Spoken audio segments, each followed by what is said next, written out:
half-baked, half-witted, and half-boiled, but worst of all, the most dreadfully spoiled.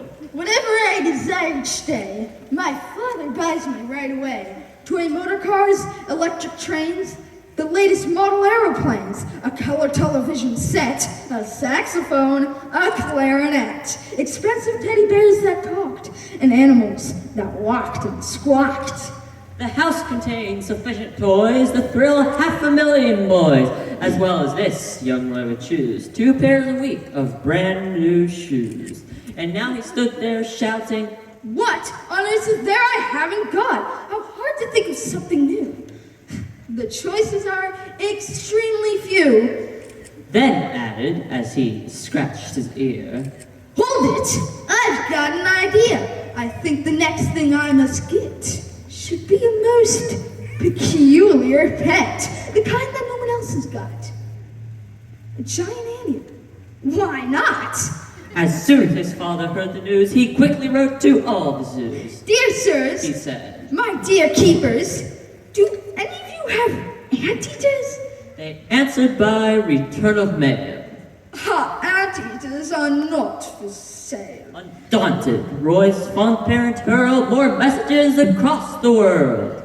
He said, "My dear keepers, do any of you have anteaters?"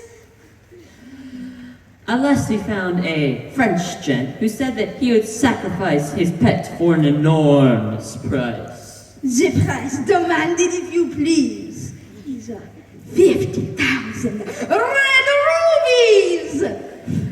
The anteater arrived half dead. It looked at Roy and softly said, "I'm famished. Do you think you could just lend me just a little food?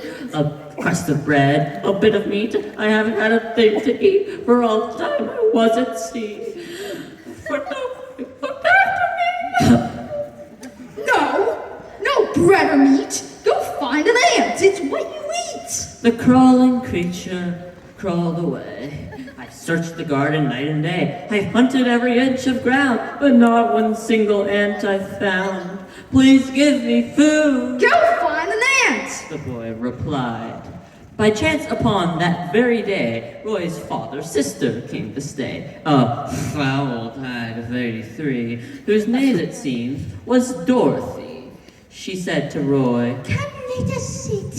Out in the sun and talk a bit." Roy said, "I don't believe you've met my new and most unusual pet." He pointed down among the stones where something lay, all skin and bones. "Anteater, He yelled. don't lie there yawning. This is my ant. Come say good morning." Now, some people in the USA have trouble with the words they say.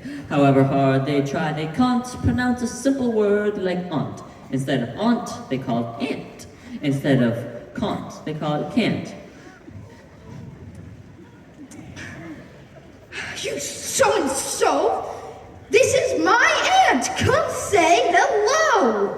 Slowly the creature raised its head. "Do you mean that's an ant?" I said. "Of course. Cried Roy. This ant is Aunt Dorothy. This ant is over 83. The creature smiled, his tummy rumpled. He licked his starving lips and mumbled, "A giant ant. By gosh, a winner! I'll finally have a decent dinner, no matter if it's 83. If that's an ant, then it's for me." Then, taking very careful aim, it pounced upon the startled thing, taking her firmly by the hair and eating her up right then and there, murmuring as it chewed the feet, "The largest ant I'll ever eat." Meanwhile, our hero Roy had sped and tear to the potting shed and tried to make himself obscure behind a pile of horse manure.